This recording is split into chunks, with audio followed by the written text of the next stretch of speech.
ये audio novel मेरी मीठी मीठी आवाज़ में रिकॉर्ड है। भाई लोग, कहानी पुरानी है, पब्लिक डोमेन वाली कॉपीराइट तो सालों पहले एक्सपायर हो गया, वरना मैं तो भाग भाग कर छुप जाता। किसी का कॉपीराइट चुराने का इरादा बिल्कुल नहीं, बस सुकून देने और हंसी रोने का मूड बनाने आया हूँ। ये ऑडियो द नॉवल वाला का अपना है, चुराओगे तो सपनों में भूत बनकर आऊँगा। रीअपलोड डाउनलोड करके पैसे कमाने या बिना परमिशन यूज़ करने पर सख्ती होगी, समझ गए ना। अब आराम से सुनो, आंसू बहाओ, हंसो और सो जाओ, लेकिन मेरी मेहनत की थोड़ी सी तारीफ तो कर दो।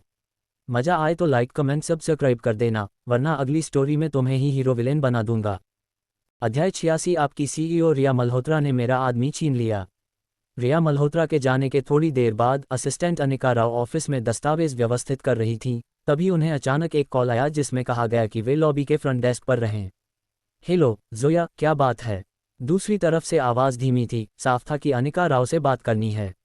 अनिका मैडम, हमारी कंपनी के सामने कई बिना नंबर वाले टैक्सी खड़ी हैं। लीडर एक औरत है और उसके साथ बहुत सारे लोग हैं। अनिका राव को अभी अभी एक हाई इंटेंसिटी मीटिंग से निकली थी, दिमाग थोड़ा भरा हुआ था, सुनने में गड़बड़ लगी। नहीं, क्या कहा तुमने? दोबारा बोलो। एक औरत पूरे काफिले के साथ अपनी गाड़ियों से हमारी कंपनी का गेट ब्लॉक कर रखा है। सिक्योरिटी वाले शायद गोबर खा गए हैं, उन्हें भगाना नहीं आता। मैं अभी नीचे आ रही हूँ देखने। अनिका राव, जैसा कि रिया मल्होत्रा की पर्सनल असिस्टेंट होने के नाते जिंदगी के कई अनुभव देख चुकी थी, इस स्थिति में भी घबराए बिना शांत रहकर आदेश दे रही थी। लेकिन जल्द ही उनका संयम टूट गया। कंपनी का मुख्य द्वार पूरी तरह 20 से ज्यादा बिना नंबर वाली टैक्सियों से ब्लॉक था। हर टैक्सी के पास कई कई तगड़े, हाथों पर टैटू वाले, खूंखार चेहरे वाले आदमी खड़े थे। लीडर वह औरत थी जो चमकदार लाल फिशटेल ड्रेस पहने हुए थी, मेकअप परफेक्ट, लंबे सीधे काले बाल कंधों पर लहरा रहे थे। हाथ में सिगरेट थी लेकिन पी नहीं रही थी, सिर्फ धुआं उठ रहा था। वहां खड़े रहने मात्र से भी उसका दबदबा किसी रिया मल्होत्रा से कम नहीं था। न सिर्फ उस औरत का ग्रुप, बल्कि कंपनी के कई हिम्मतवर पुरुष कर्मचारी भी मुख्य द्वार पर जमा हो गए थे। कुछ चर्चा कर रहे थे, कुछ और भी हिम्मतवर फोन निकालकर तस्वीरें खींच रहे थे। अनिका राव उस औरत को नहीं पहचानती थी, लेकिन डर लग रहा था। साफ था कि वह झगड़ा करने आई है, भले ही किसे टारगेट कर रही है पता नहीं। लेकिन रिया मल्होत्रा वहां नहीं थी, कंपनी में अब वह बॉस थी, इसलिए उन्हें ही सामना करना था। हालांकि काम में बहुत सक्षम थी और रिया मल्होत्रा के साथ कई उतार चढ़ाव देख चुकी थी, लेकिन इस स्थिति में किसी को भी घबराहट होती। उन्होंने खुद को शांत किया और देखने वाले कर्मचारियों को तितर बितर करने लगीं। यहाँ खड़े रहना बंद करो और तस्वीरें खींचना भी। सब काम पर लौटो। सैलरी कटानी है क्या? उनके ठंडे सख्त स्वर में कंपनी की नंबर 2 शख्सियत को देखकर कर्मचारी झुंड की तरह बिखर गए, लेकिन कुछ जिज्ञासु दूर हटकर फिर भी तमाशा देखते रहे। आसपास के सिक्योरिटी गार्ड सतर्क थे, लेकिन इतनी बड़ी संख्या और खूंखार माहौल से घबराकर सिर्फ अर्धगोलाकार घेरा बनाए खड़े थे, कोई हिम्मत नहीं कर रहा था। कई अनजान कर्मचारी ऑफिस की खिड़कियों से जिज्ञासा से झांक रहे थे। नमस्ते मैडम, अनिका राव रोशनी आंटी से कुछ कदम दूर रुककर पेशेवर मुस्कान के साथ जितना शांत हो सके बोली, मैं रिया मल्होत्रा की असिस्टेंट हूँ, मेरा सरनेम राव है। कृपया बताइए क्या काम है? इतने सारे लोग कंपनी के गेट को ब्लॉक करके खड़े होना उचित नहीं लगता। अगर बिजनेस से संबंधित बात है तो हम कॉन्फ्रेंस रूम में चर्चा कर सकते हैं। ये सुनकर रोशनी आंटी ने धीरे से सिर घुमाया, नजर अनिका राव पर पड़ी। उनकी आंखें तेज थीं, लेकिन चेहरा भावहीन, जिससे अनिका राव की रीढ़ में ठंडक दौड़ गई और वे अनजाने में 2 कदम पीछे हट गईं। रिया मल्होत्रा कहाँ है? मैं रिया मल्होत्रा से मिलने आई हूँ, लेकिन मुझे सिर्फ नौकर चाकर मिल रहे हैं, रोशनी आंटी ने ठंडे स्वर में कहा। हालांकि गर्मी का मौसम था, लेकिन सबको रोशनी आंटी के दबाव और बर्फीली आवाज़ से ठंड लगने लगी। तभी फ्रंट डेस्क मैनेजर दौड़ते हुए आए और अनिका राव के कान में फुसफुसाए, अनिका मैडम, ये औरत रिया मैडम से मिलने आई है। कह रही है कि रिया मैडम ने उसका आदमी छीन लिया है और ज़रूर मिलना चाहती है। अरे, अनिका राव के दिमाग में झटका लगा।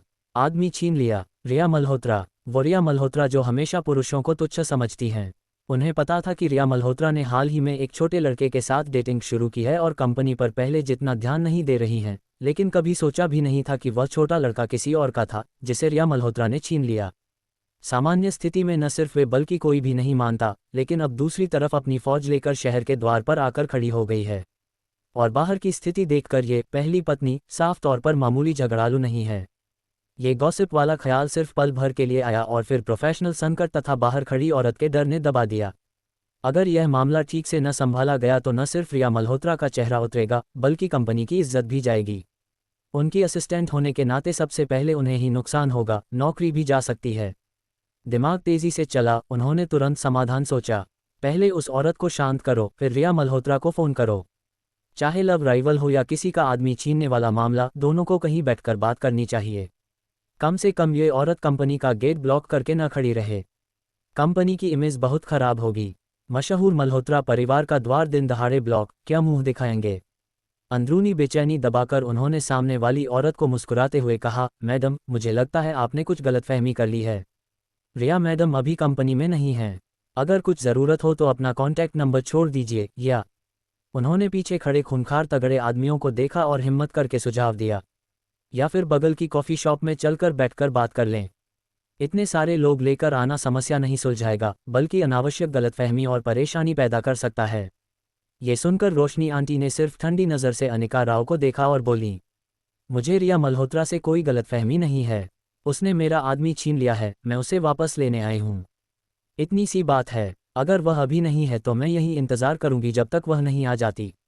इतना कहकर उन्होंने मुड़कर अपनी काली सेडान की तरफ बढ़ीं, दरवाज़ा खोला और ग्रेसफुली अंदर बैठ गईं। अनिका मैडम, क्या पुलिस को कॉल करें? ये फ्रंट डेस्क मैनेजर ने अनिका राव की आस्तीन खींचकर फुसफुसाया। तुमने नहीं सुना क्या कहा? वे अपना आदमी वापस लेने आए हैं। दो औरतों के बीच आदमी को लेकर झगड़ा, पुलिस से क्या लेना देना? पुलिस बुलाने से मामला और उलझ जाएगा। अगर कोई हमारा विरोधी कंपनी किसी बेवकूफ़ मीडिया को बुला ले और बड़ा मुद्दा बना दे कि मल्होत्रा परिवार की मिस रिया ने किसी का आदमी छीनने की कोशिश में अपने ही गेट पर पिट गईं और थाने पहुंच गईं, फिर रिया मैडम का चेहरा कैसे बचेगा? कंपनी का चेहरा कैसे बचेगा? इतनी बेसिक बात भी नहीं समझते। अब सबसे ज़रूरी है नुकसान को कम करना और इसे गायब कर देना। अनिका राव ने धीमी लेकिन सख्त आवाज़ में कहा, पहले बिल्डिंग के बाकी कर्मचारियों को शांत करो, उन्हें भीड़ न बनाने दो और तस्वीरें न खींचने दो। मैं रिया मैडम से संपर्क करती हूँ। इतना कहकर उन्होंने चिंतित फ्रंट डेस्क मैनेजर को अनदेखा किया और तेजी से एक शांत कोने में जाकर रिया मल्होत्रा को फ़ोन लगाया। अध्याय 87 छोटा झूठा। आर्यन शर्मा पूरे दिन अपने कमरे में बंद रहा।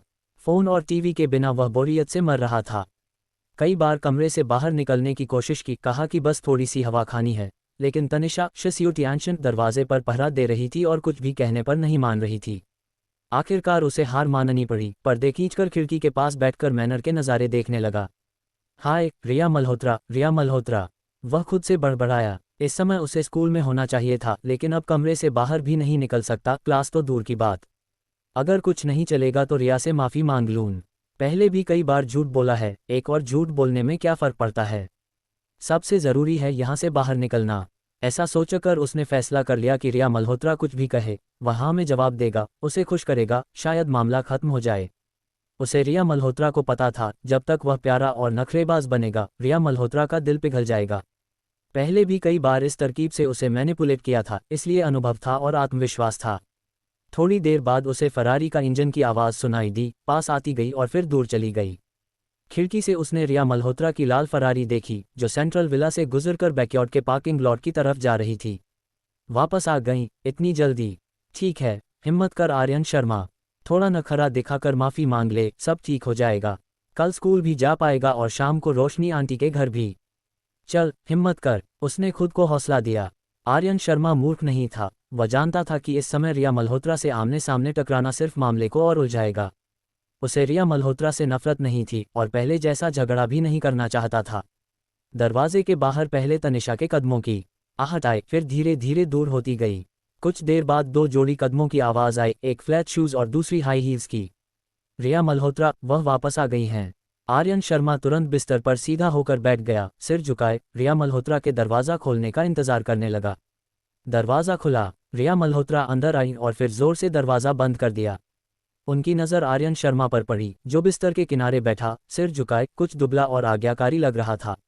वे न तो कुछ बोली और न ही पास गईं, बस चुपचाप आर्यन शर्मा को देखती रहीं। उनकी आंखों में जितनी जटिलता थी उतना ही दिल में भी। आर्यन शर्मा को अपनी तरफ पड़ती नज़र महसूस हो रही थी, ठंडी, तेज़ और जांचती हुई। उसने गहरी सांस ली और पहले तय प्लान के मुताबिक धीरे धीरे उठकर रिया मल्होत्रा की तरफ बढ़ा। रिया दीदी, आप वापस आ गईं, उसने सावधानी से कहा, फिर रिया मल्होत्रा के पास आकर उनके सामने खड़ा हो गया। इस सुबह जो हमने चर्चा की थी, उसके बारे में सोचा। मुझे कुछ और कहना है क्या? रिया मल्होत्रा ने लड़के के उस सुंदर चेहरे को देखा जो उनका नहीं था। दिमाग में हजारों ख्याल आए, आखिरकार बोली, माफ़ कीजिए रिया दीदी, मुझे आपको झूठ नहीं बोलना चाहिए था। और कुछ? और आर्यन शर्मा ने एक पल हिचकिचाया, फिर अचानक उन्हें गले लगा लिया। और मैं आपसे प्यार करता हूँ। लड़के की आवाज़ नर्म और कोमल थी, जिससे रिया मल्होत्रा सिहर उठी। उन्होंने उम्मीद नहीं की थी कि वह ये कहेगा, लेकिन यही सुनना चाहती थी। वे थोड़ा मुड़कर आर्यन शर्मा के चेहरे के साइड को देखा। धूप में उसका चेहरा और भी गोरा लग रहा था। उसका चेहरा, उसके शब्द और उसका खुद ब खुद गले लगाना सब बहुत शक्तिशाली थे। रिया मल्होत्रा पूरी तरह बेसुध हो गईं। उनका सख्त चेहरा थोड़ा नरम पड़ा। उन्होंने हाथ उठाकर आर्यन शर्मा को वापस गले लगा लिया, कसकर जकड़ लिया जैसे डर हो कि वह छूट न जाए। वे जानती थीं कि आर्यन शर्मा इस बार भी शायद झूठ बोल रहा है, लेकिन जब उसने मैं आपसे प्यार करता हूं कहा तो वे खुद को नियंत्रित नहीं कर पाईं। माफ़ कर दिया। दोबारा कहो, तुम किससे प्यार करते हो? उनकी आवाज़ तुरंत नर्म हो गई, जैसे पहले वाली रिया मल्होत्रा वापस आ गई हो।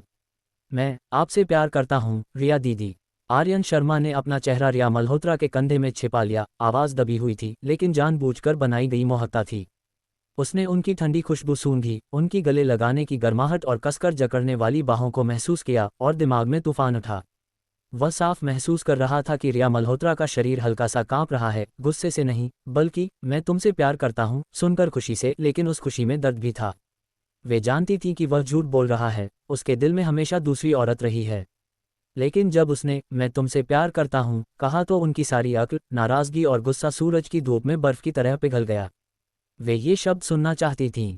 कब से? शायद पहली बार इंटीमेट होने से, या जब उन्होंने जोर ज़बरदस्ती आर्यन शर्मा की ज़िंदगी में घुसकर हर तरीके से उसे अपने पास रखा। वे चाहती थीं कि उसका शरीर और आत्मा पूरी तरह उनका हो, और वह भी वैसा ही प्यार लौटाए। भले ही वह झूठ बोल रहा हो, वे इस भ्रम में डूबे रहना चाहती थीं और कभी जागना नहीं चाहती थीं। शायद वे बीमार हैं। आर्यन शर्मा, उन्होंने आर्यन शर्मा का नाम फुसफुसाया, बाहें और कस ली जैसे उसे अपने शरीर में समा लेना चाहती हों। दोबारा कहो प्लीज़। आर्यन शर्मा का दिल घबराहट और अपराधबोध से धड़क रहा था, फिर भी उसने और भी नर्म आवाज़ में उनके कान में कहा, मैं आपसे प्यार करता हूँ रिया दीदी। मैं सिर्फ आपसे ही प्यार करता हूँ। रिया मल्होत्रा ने मानसिक रूप से खुद को तैयार कर लिया था, लेकिन दोबारा सुनकर भी वे कांप उठीं। अच्छा, उन्होंने थोड़ा ढीला किया, उसके चेहरे को हाथों में लिया और अंगूठों से गाल सहलाए। उनकी आंखों की ठंडक पिघल चुकी थी, जगह प्यार भरी नज़र ले चुकी थी। मुझे पता है तुम झूठ बोल रहे हो। क्या तुम जिंदगी भर मुझे झूठ बोल सकते हो? आर्यन शर्मा का दिल धक से रह गया, गला जलने लगा। वाकई यह औरत चालाक हो गई है, तुरंत समझ गई, लेकिन उनकी मुद्रा से लग नहीं रहा था कि वे नाराज़ हैं। उसने हल्का सा सिर हिलाया। तुम छोटे झूठे, मैंने तुम्हारे लिए इतना कुछ किया, फिर भी तुमने झूठ बोला। बताओ, मैं तुम्हें कैसे सजा दूं? मुझे नहीं पता, माफ़ कीजिए रिया दीदी। सिर्फ माफ़ी मांगने से क्या फ़ायदा? रिया मल्होत्रा आखिरकार हल्की सी मुस्कुराईं। आर्यन शर्मा को उस मुस्कान को देखकर राहत मिली, लेकिन जल्द ही वह राहत गले में अटक गई। रिया मल्होत्रा ने आसानी से उसे छोड़ा, सीधे बेडसाइड टेबल पर गईं और दराज खोला। आर्यन शर्मा बेबस देखता रहा जब उन्होंने एक बिल्कुल नया, अनोपन किया हुआ 15 पीस च्यूइंग गम का बॉक्स निकाला। आज मेरे साथ इस्तेमाल करो अभी, नहीं तो मैं तुम्हें माफ़ नहीं करूंगी, छोटे झूठे। रिया दीदी, आप गंभीर हैं। इसमें 15 हैं। हाँ, मैं गंभीर हूँ। पहले शावर ले लो, मैं बाहर से तुम्हारे लिए कुछ अफ्रोडिजियक ले आती हूँ। पिछले बार घर पर बहुत तैयार किए थे, खास तुम्हारे लिए। उद्धरण चिन्ह। अध्याय 88 वह और वह संशोधित संस्करण 2। आखिरकार शेन हे ने इस चैप्टर में बहुत रियल बना दिया, कुछ क्लासिक कंटेंट डिलीट कर दिया। लेकिन अब क्या कर सकते हैं? प्यारे रीडर्स, जितना मज़ा ले सकते हो ले लो। कोई टाइपो मिले तो बताना, लेकिन मैं ठीक नहीं करूँगी क्योंकि फिर रिव्यू में अटक जाएंगे। हे टिल्ड। बिना देरी के मुख्य कंटेंट। रोशनी आंटी रिया मल्होत्रा की कंपनी के बाहर दोपहर 2 बजे तक इंतजार करती रहीं। तब तक चारों तरफ काफ़ी भीड़ जमा हो चुकी थी। हालांकि मुंबई अमीर शहर है, लेकिन जब लोग इतना भव्य BMW 7 सीरीज़ का काफिला देखते हैं तो रुक कर देखते हैं कि मल्होत्रा ग्रुप कंपनी के गेट पर ये लग्जरी काफिला क्यों खड़ा है। बाहर ही नहीं, कंपनी के अंदर भी खबर फैल चुकी थी कि रिया मैडम ने किसी का बॉयफ्रेंड छीन लिया और गेट पर घेर लिया गया है। कुछ कर्मचारी चिंतित थे, कुछ गॉसिप कर रहे थे, कुल मिलाकर कोई भी गंभीरता से काम नहीं कर रहा था। पता नहीं किसने शुरू किया, लेकिन अफवाह और बढ़ती गई। आखिरकार बन गई बॉस। रिया मल्होत्रा ने किसी गैंगस्टर की बेटी का बॉयफ्रेंड जबरदस्ती छीन लिया। छीना गया बॉयफ्रेंड को मिथ बनाया जा चुका था, क्योंकि वह इतना हैंडसम होना चाहिए कि 2 बेहद अमीर और खूबसूरत महिलाएं उसके लिए लड़ रही हों। असिस्टेंट अनिका राव बेहद परेशान थीं क्योंकि रिया मैडम का फ़ोन बार बार ट्राई करने पर भी नहीं लग रहा था। उन्होंने पहले अपनी जेब से कंपनी के कन्वीनियंस स्टोर से 20 कार्टन चाइनीज़ सिगरेट, 1 बोतल माओताई और 1 कप चाबेदाव मिल्क टी खरीदी। फिर कंपनी के कैंटीन से चाबेदाव लिया। उसके बाद 4 सिक्योरिटी गार्ड के साथ वे पहले रोशनी आंटी के पीछे वाली हर गाड़ी में एक एक पैकेट दे आए। आखिरकार सावधानी से रोशनी आंटी की गाड़ी के पास गए और धीरे से खिड़की खटखटाई। गाड़ी की खिड़की नीचे हुई। अनिका राव कुछ बोल पाती उससे पहले रोशनी आंटी ने चिढ़कर कहा, तुम्हारी रिया मैडम कहाँ हैं? मैं यहाँ लगभग 2 घंटे से इंतज़ार कर रही हूँ, अभी तक संपर्क नहीं हुआ। अनिका राव के माथे पर पसीना बहने लगा। मैडम प्लीज़ थोड़ी मिल्क टी लीजिए ठंडक के लिए, और यह माउताई बोतल आपकी भेंट है। हमें बहुत अफसोस है कि आपको इंतज़ार करवाया, लेकिन सच में रिया मैडम से संपर्क नहीं हो पा रहा। देखिए चारों तरफ इतनी भीड़ हो गई है, ट्रैफिक ब्लॉक हो रहा है, कोई एक्सीडेंट ना हो जाए, इसलिए कृपया इस काफिले को हटा दीजिए। मैं आपका नंबर सेव कर लूँगी, जैसे ही रिया मैडम से संपर्क होगा तुरंत सूचित कर दूंगी। ठीक है। अनिका राव ने सम्मान से माउताई और मिल्क टी आगे बढ़ाई, लेकिन सिर्फ गुस्से भरी नज़र मिली। मैडम आप मुझे बहुत मुश्किल में डाल रही हैं, मैं सिर्फ रिया मैडम की एम्प्लॉय हूँ, कृपया मेरे साथ सख्ती न करें। इतना कहकर अनिका राव ने रोशनी आंटी के सामने 90 डिग्री झुककर प्रणाम किया, रवैया बेहद ईमानदार, लगभग घुटनों पर बैठकर गिड़गिड़ाने जैसा। रोशनी आंटी वास्तव में अनिका राव को परेशान नहीं करना चाहती थीं। उनका प्यारा बेबी रिया मल्होत्रा के पास था, उनके पास कोई और चारा नहीं था। वे रिया मल्होत्रा का घर पता नहीं कर पाई थी, इसलिए सिर्फ कंपनी के गेट पर घेर कर पैनिक पैदा करना चाहती थी ताकि रिया मल्होत्रा बाहर आए और वे ठीक से बात कर सकें। कभी सोचा नहीं था कि यह बेशर्म मामला इतना बढ़ जाएगा, फिर भी बाहर नहीं आ रही। चारों तरफ बढ़ती भीड़ को देखकर आंटी ने आखिरकार सांस छोड़ी, एक विजिटिंग कार्ड निकाला और अनिका राव को थमा दिया। जैसे ही संपर्क हो जाए इस नंबर पर कॉल करना। मैं आज रात से पहले जुनजुए के टीवी के सूट 308 में तुम्हारी सीईओ रिया मल्होत्रा से मिलना चाहती हूँ। अगर नहीं मिली तो कल सुबह फिर आऊँगी जब तक नहीं मिल जाती। रोशनी आंटी ने इतना कहकर अनिका राव के बिगड़ते चेहरे को अनदेखा किया, खिड़की ऊपर की, फ़ोन उठाया और धीरे से कुछ शब्द बोले। फिर काफिले की गाड़ियां एक एक करके स्टार्ट हुईं, जैसे लंबा काला ड्रैगन धीरे धीरे मल्होत्रा ग्रुप के गेट से हट गया। पीछे सिर्फ सिगरेट के टुकड़े और देखने वालों की चर्चाएं रह गईं। अनिका राव ने सोने की कढ़ाई वाला विजिटिंग कार्ड पकड़ा, जिसमें सिर्फ रोशनी कपूर नाम और एक मोबाइल नंबर था। वे काफिले को जाते देखकर लंबी सांस छोड़ीं। हाय, आखिरकार चली गईं। कितनी परेशानी हुई। वे राहत महसूस कर रही थीं, लेकिन फिर दिल डूब गया। रिया मैडम को आज रात से पहले उसके टीवी में जाना है, वरना कल फिर आएंगी। यह मुझे क्यों बता रही हैं? अभी तो रिया मैडम से संपर्क ही नहीं हो रहा। हाय देवता, लड़ रहे हैं, आम आदमी पिस रहा है। रोशनी आंटी की कौन सी साख है? रिया मैडम ने इस बार वाकई हनी का छत्ता छेड़ दिया है। वे देरी नहीं कर सकती थीं, सिक्योरिटी को भीड़ हटाने और जगह साफ करने का आदेश दिया और फिर से रिया मल्होत्रा को फ़ोन लगाने लगीं। फिर भी नहीं लग रहा था। इधर रिया मल्होत्रा की तरफ मास्टर बेडरूम में बिस्तर पर तेज दबाव से होने वाली चरमराहट की आवाज़ शांत कमरे में बहुत तेज लग रही थी। आर्यन शर्मा को गिनती भूल गई थी कि कितनी बार हो चुका है। वह इतना थक गया था कि सांस लेना भी मुश्किल हो रहा था, लेकिन रिया मल्होत्रा उसके थकान से बेखबर लग रही थी, लगातार अपना उत्साह जारी रखे हुए थीं। दोनों दोपहर से शाम तक, शाम से रात तक बातें करते रहे। आखिरकार खत्म हुआ। ईमानदारी से कहें तो प्रोडक्शन टीम के गधे भी इस तरह चक्की नहीं चलाते। हालांकि इससे रिया मल्होत्रा भी लगभग मर गईं। आर्यन शर्मा आखिर जवान लड़का था, पिछले कुछ दिनों से अच्छा खाना खा रहा था, मिलिट्री ट्रेनिंग भी हुई थी, मसल्स विकसित हो गए थे, एब्स और बाइसेप्स साफ दिख रहे थे। साथ ही उसे बहुत सारे अफ्रोडिजियक दिए गए थे। इससे पूरा दिन वह रिया मल्होत्रा से ज़्यादा बार उनसे मिला, लेकिन फिर भी वे उसकी चाहत रखती थी, क्योंकि कम से कम इस समय आर्यन शर्मा का शरीर और आत्मा उनका था। भले ही दिल में कोई और हो, शरीर तो झूठ नहीं बोल सकता। रात गहराई, दोनों काम खत्म करके एक दूसरे की बाहों में सो गए। हालांकि रिया मल्होत्रा के माथे पर हल्की सी झुर्री थी, लेकिन चेहरे पर संतुष्ट मुस्कान थी। पूरी तरह गड़बड़। दोनों अगले दिन दोपहर तक सोते रहे। जब आर्यन शर्मा जागा तो सुंदर दृश्य सामने था। उसका चेहरा लाल हो गया, आंखें बंद की और मुंह फेर लिया। रिया मल्होत्रा आर्यन शर्मा की हरकत से जाग गईं, लेकिन उठने का इरादा नहीं था। उन्होंने फिर से पीछे से आर्यन शर्मा को गले लगा लिया, छाती उसकी पीठ से सटी हुई। आर्यन शर्मा फिर से इस टीजिंग से शर्म से जल उठा। छोटे झूठे, छोटे शैतान, गुड मॉर्निंग।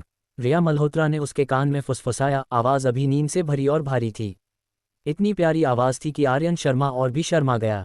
रिया दीदी, ठीक है, पहले शावर ले लो, दोपहर हो गई है, तैयार होने के बाद नीचे लंच करने चलेंगे। हम, क्या मदद चाहिए? नहीं नहीं, मैं खुद कर लूँगा। आर्यन शर्मा जल्दी से रिया मल्होत्रा की बाहों से निकला, ज़मीन पर बिखरे कपड़े उठाए और लड़खड़ाता हुआ बाथरूम में घुस गया। अब दोपहर हो चुकी थी, यानी आर्यन शर्मा 2 दिन से स्कूल नहीं गया था और रोशनी आंटी के घर से भी 2 दिन से गायब था। वह ज़रूर बहुत चिंतित होगी। इसलिए आर्यन शर्मा को किसी भी हाल में रिया मल्होत्रा को मनाना था कि उसे जाने दें। हालांकि यह मुश्किल नहीं होना चाहिए। कल दोपहर से रिया मल्होत्रा अच्छे मूड में लग रही थीं। अगर वह नखरा दिखाकर कुछ पसंदीदा बातें कह दे तो वे ज़रूर जाने देंगी। अध्याय 89 प्रतिद्वंद्वी मिले, आंखों में नफरत। आर्यन शर्मा ने शावर लेकर बाथरूम से बाहर आकर बाथरोब पहन लिया। रिया मल्होत्रा उससे कहीं तेज थीं। वे पहले ही स्मार्ट सूट पहन चुकी थीं और ड्रेसिंग टेबल के सामने मेकअप कर रही थीं।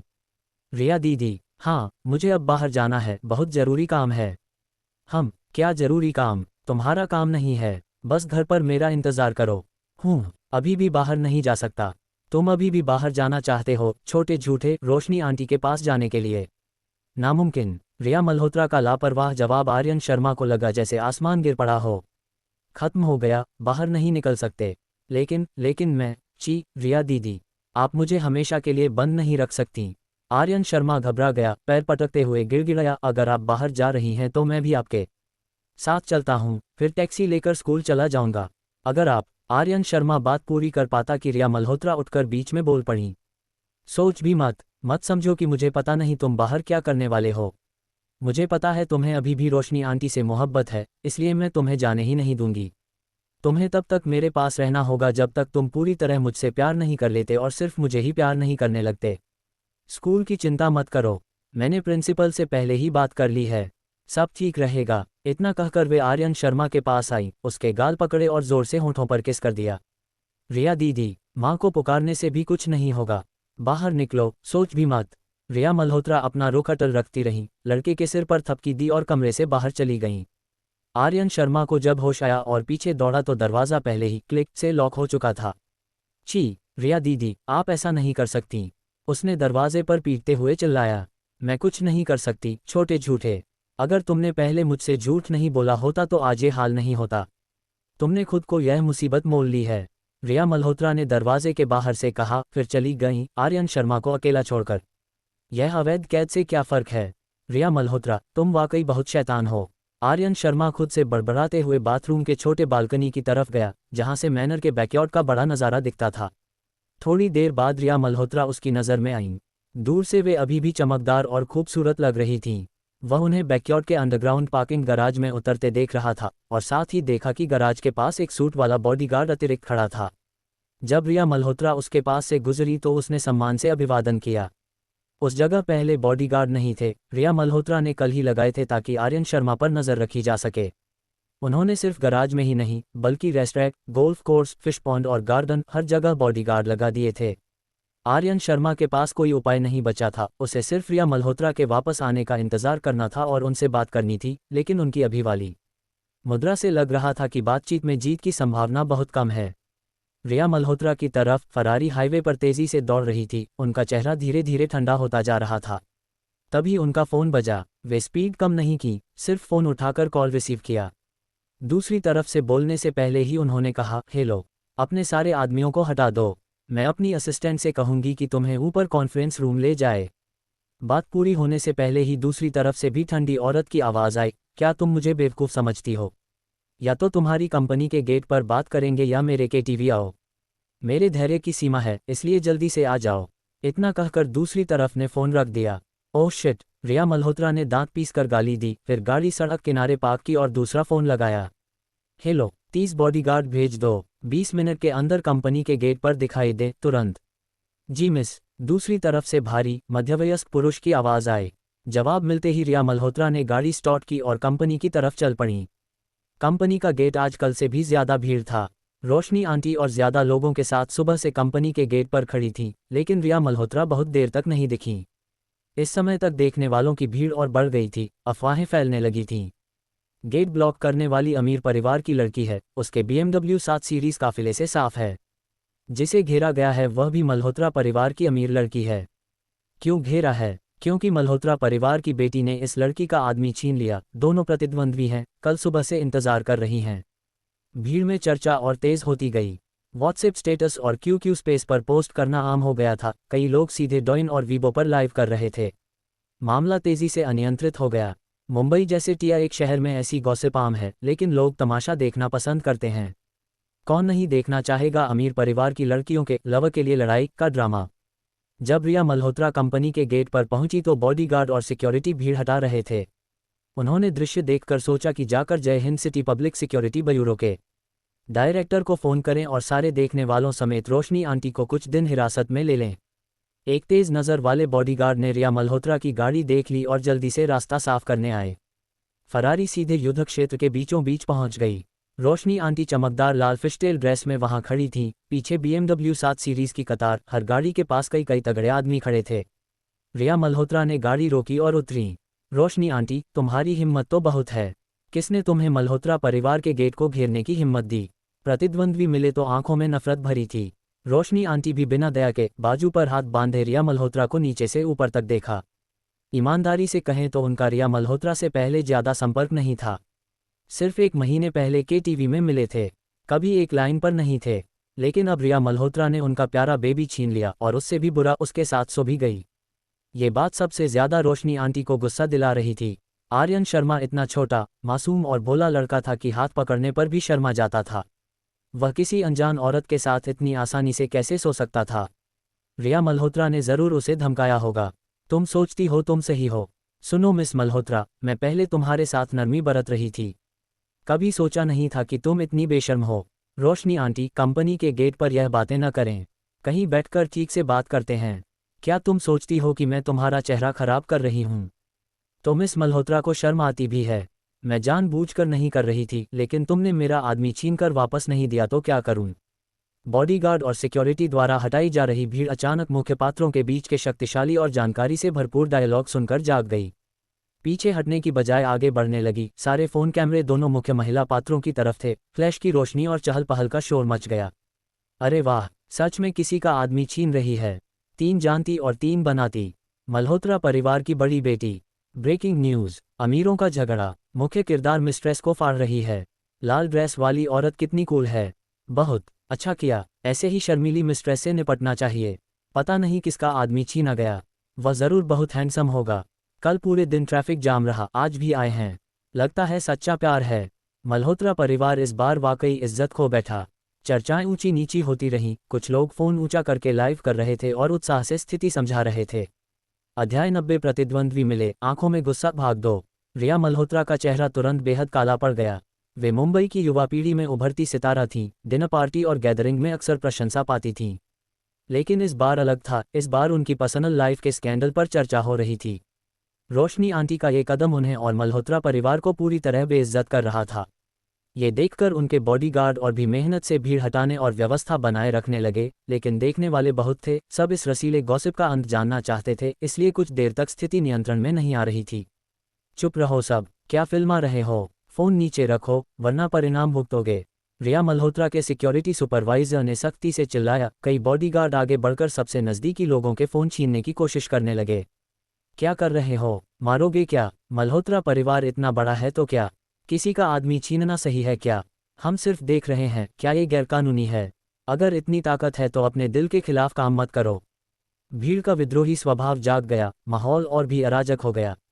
रिया मल्होत्रा के राख जैसे चेहरे और आसपास के अराजक दृश्य को देखकर रोशनी आंटी मुस्कुराईं।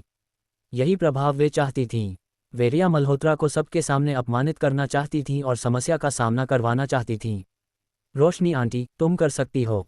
रिया मल्होत्रा ने गुस्सा दबाकर दांत पीसे। तुम्हें बड़ा छोटा का फर्क नहीं पता। अगर मैं अभी पुलिस को कॉल करूं तो सारे को दंगा करने के लिए गिरफ्तार कर सकते हैं। तुम्हें समझना चाहिए कि आर्यन शर्मा अभी मेरे पास है। चलो कहीं बैठकर अच्छे से बात करते हैं। जब उनका लक्ष्य पूरा हो गया तो रोशनी आंटी ने रिया मल्होत्रा के सुझाव पर सहमति जताई। पिछले 2 दिनों में रिया मल्होत्रा की कंपनी के गेट पर उनका हंगामा मल्होत्रा ग्रुप को भारी नुकसान और नेगेटिव कमेंट्स पहुंचा चुका था। आखिर रिया मल्होत्रा ने शुरू किया था। अब जब बात बिगड़ चुकी है तो उन्हें ज़्यादा फर्क नहीं पड़ता। बदले में वे बीजिंग में अपने माता पिता से मदद मांग सकती हैं। उन्हें विश्वास नहीं कि रिया मल्होत्रा कुछ कर पाएंगी। दोनों भीड़ से दूर चली गईं। चाय घर के प्राइवेट रूम में रिया मल्होत्रा और रोशनी आंटी गुलाब की लकड़ी की चाय टेबल के पार आमने सामने बैठी थीं। दोनों ने टेबल पर रखी चाय की चीज़ों को पहले छुआ तक नहीं। प्राइवेट रूम में अजीब सी खामोशी थी, लेकिन हवा में तनाव था, बारूद की महक थी। आखिरकार रिया मल्होत्रा ने पहले बोली। रोशनी आंटी, सीधे मुद्दे पर आते हैं। तुम क्या चाहती हो? ये सुनकर रोशनी आंटी ने ठिठोली उड़ाई। यही सवाल तो मुझे तुमसे पूछना चाहिए रिया मल्होत्रा। तुम क्या चाहती हो? तुम्हारे दिखावे से लगता नहीं कि तुम्हें पुरुषों की कमी है, फिर मेरे आदमी से क्यों चिपकी हो? वह तुम्हारा कैसे हो गया? क्या उसके शरीर पर तुम्हारा नाम लिखा है? मुझे वह पसंद है, मैं उसे घर ले आए, उसे सबसे अच्छी जिंदगी देना चाहती हूँ। इसमें गलत क्या है? तो तुम मान रही हो कि तुम थर्ड पार्टी थी। मैं नहीं मानती। मुझे नहीं पता था कि आर्यन शर्मा तुम्हारे साथ है। वह लगातार मुझसे झूठ बोल रहा था। वह झूठ बोलेगा। क्या तुम सोचती हो मैं मान लूंगी? एक तरफ मुश्किल से बालिग हुआ लड़का, दूसरी तरफ मल्होत्रा ग्रुप की प्रेसिडेंट। अगर उसने तुमसे झूठ बोला तो कौन मानेगा? रोशनी आंटी ने ठिठोली उड़ाई। आर्यन शर्मा इतना भोला लड़का था कि सामान्य बात करते समय भी शर्मा जाता था, फिर विदेशी यूनिवर्सिटी से ग्रेजुएट, शक्तिशाली बिजनेस वुमन मिस मल्होत्रा को धोखा देने की बात तो दूर। रिया मल्होत्रा जानती थीं कि उनकी बात बिल्कुल विश्वसनीय नहीं लग रही, लेकिन उन्होंने वाकई आर्यन शर्मा से धोखा खाया था। इंसान ऐसे ही होते हैं, प्यार में अक्ल काम नहीं करती। प्यार के सामने बुद्धि और सोच पीछे हट जाती है। अपनी टॉप क्लास बिजनेस स्किल और विदेशी पढ़ाई के बावजूद रिया मल्होत्रा प्यार के मामले में एक भोली, प्यार में पागल युवती थीं। उनके पार्टनर का एक मुस्कान या नखरा उन्हें पूरी तरह मोहित कर लेता था। वे उसे पूरा दिल से प्यार और विश्वास करती थीं। मानो या न मानो, अब मुझे पता चल गया है कि तुम आर्यन शर्मा के साथ हो। उसे मुझे सौंप दो और अपनी कीमत बताओ। रिया मल्होत्रा रोशनी आंटी के साथ और शब्द बर्बाद नहीं करना चाहती थीं। कंपनी पूरी तरह अराजक थी, उन्हें जल्दी वापस जाकर संभालना था। सबसे महत्वपूर्ण, घर पर एक छोटा झूठा उनका इंतजार कर रहा था। उसे ज्यादा इंतजार नहीं करवाना चाहती थीं। इसलिए उन्होंने पस से एक चेक निकाला, टेबल पर पटका और रोशनी आंटी के सामने सरका दिया। पैसे ले लो, फिर अपना KTV ठीक से चलाओ।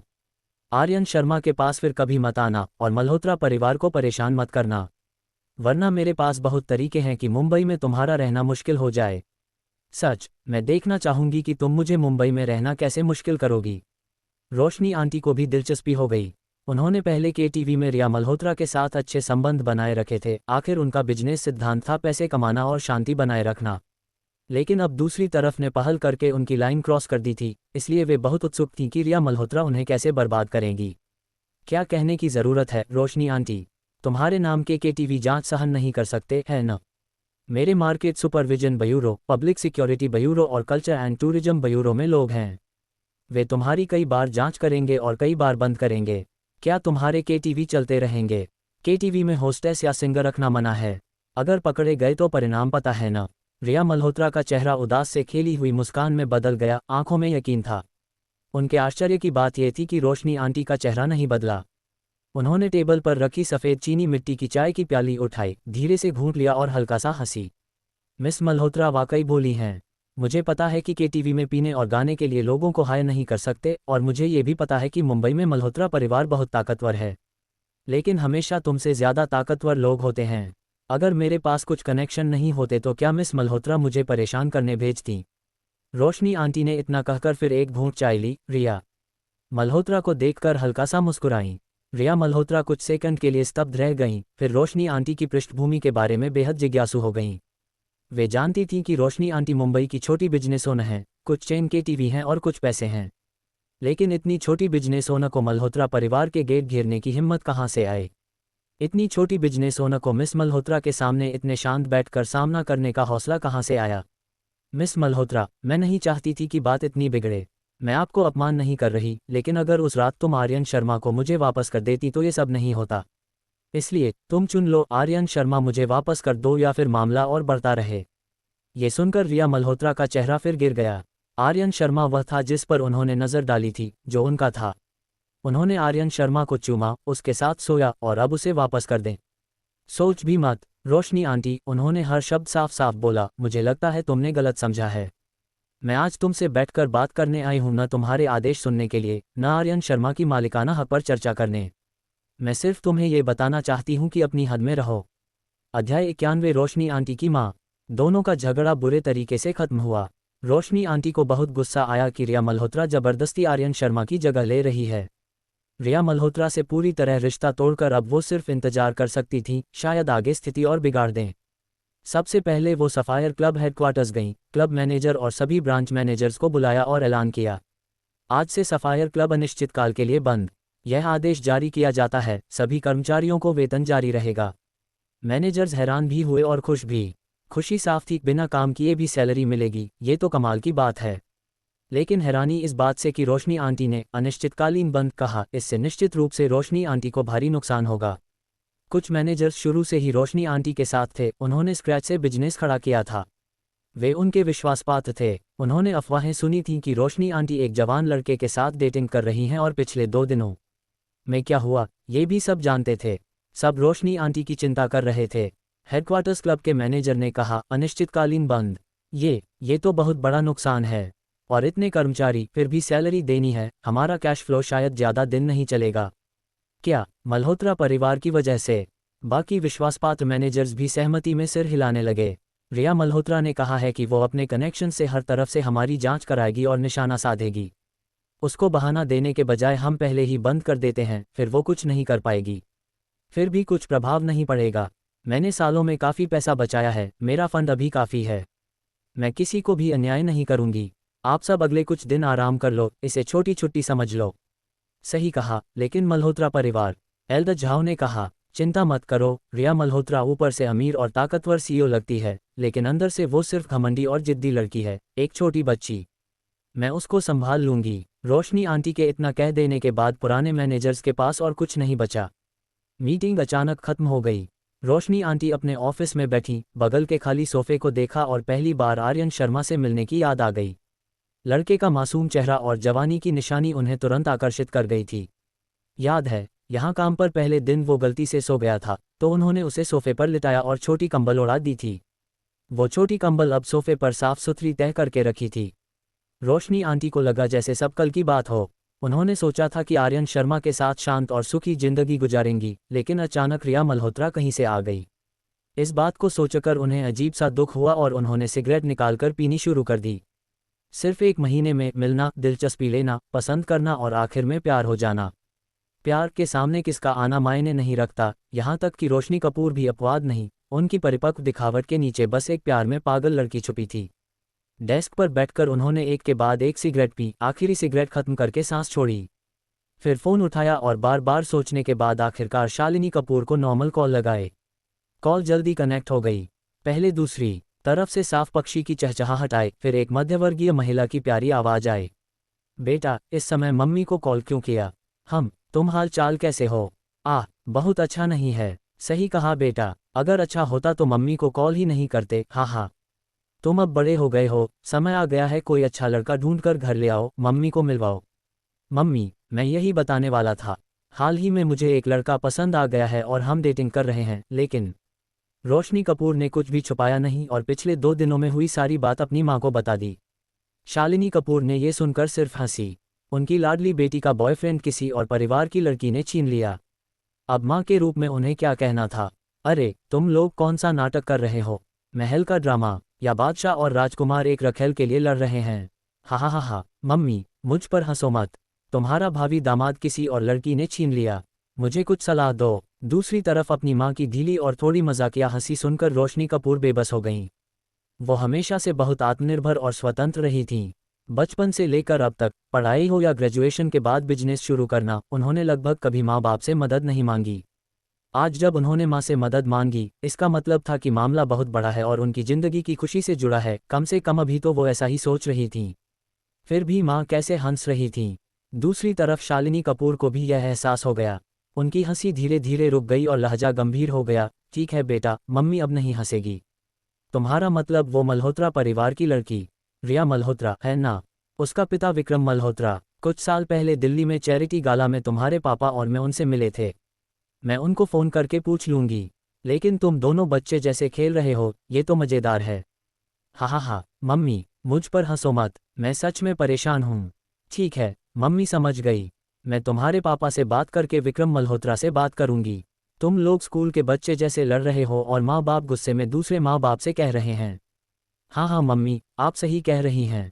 माँ बेटी कुछ और मिनट हल्की फुल्की बातें करती रही, फिर कॉल कट गई। रोशनी आंटी ने माँ को 2 वजहों से फ़ोन किया था। पहला, देखना कि माँ कोई मदद कर सकती हैं या नहीं। दूसरा, वो बहुत उदास थीं। 2 दिन से आर्यन शर्मा उनके पास नहीं था, दिल खाली लग रहा था। किसी से बात करके मन हल्का करना चाहती थीं।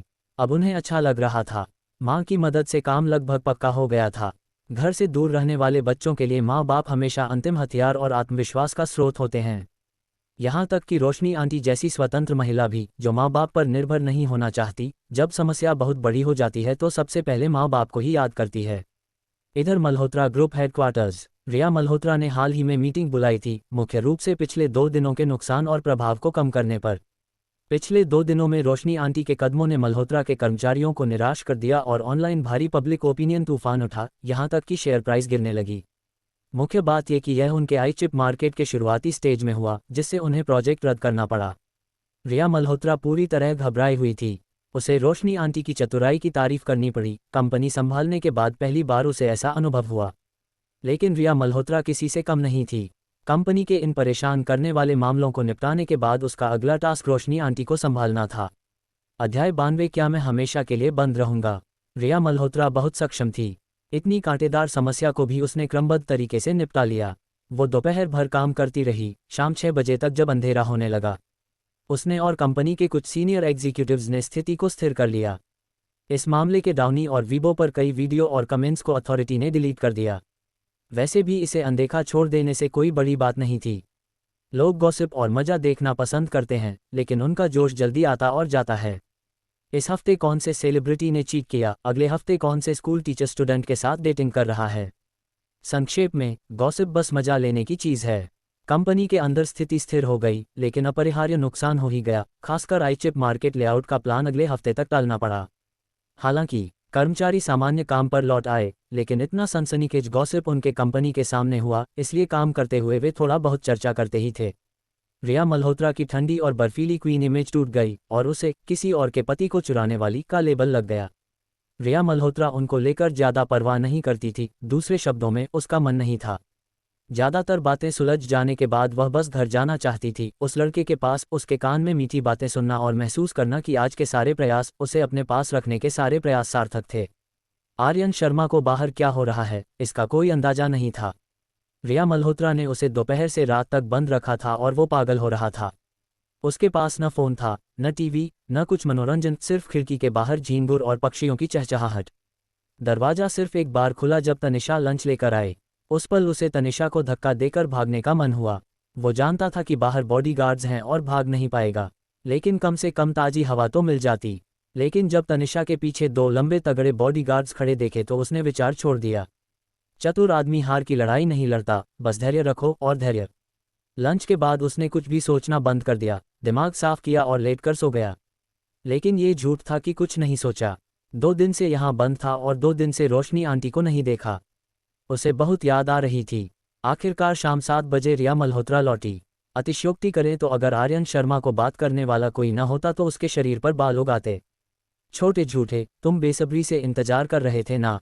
रिया मल्होत्रा ने दरवाजा बंद किया, कमरे में आई, हैंडबैग कैजुअली कपड़ों की रैक पर फेंका, अपनी कसी हुई टाई ढीली की और शर्ट का पहला बटन खोला। तुमने दोपहर क्या किया? आर्यन शर्मा बिस्तर पर उदास बैठा, सिर झुकाए कमजोर आवाज में पूछा। कंपनी का मामला, कोई बड़ी बात नहीं। मैं नहीं थी तब तुमने क्या किया? मैं क्या कर सकता था? खिड़की से बाहर नज़ारा देखता रहा, लेटकर सोता रहा। इन 2 चीज़ों के अलावा और क्या कर सकता था? आर्यन शर्मा बेबस था। अगर मौका मिलता तो वो रिया मल्होत्रा को बंद कर देता, उसका फ़ोन और टीवी छीन लेता, 2 दिन बंद रखता और फिर पूछता कि उन 2 दिनों में तुमने क्या किया। भाड़ में जाए, और क्या कर सकती थी सिवाय खाली बैठने के? क्या बेडसाइड टेबल पर च्यूइंग गम किस चीज़ से बना है, ये रिसर्च कर रही थी। वो पॉलीयूरेथेन से बना है। हाइड्रोक्सीएथिल सेलुलोज, हाइलुरोनिक एसिड और ग्लिसरीन मॉइस्चराइजिंग और लुब्रिकेटिंग एजेंट के रूप में, थोड़ी फिनोलिक कंपाउंड्स एंटी एजेंट के लिए, और फूड फ्लेवरिंग्स व फूड ग्रेड कलरेंट्स भी डाले गए हैं। जब आर्यन शर्मा उग गया तो उसने च्यूइंग गम के बॉक्स के निर्देश कई बार पढ़े, यहाँ तक कि वो आर्ट्स का स्टूडेंट होने के बावजूद समझने लगा। इससे पता चलता है कि वो कितना बोर हो रहा था।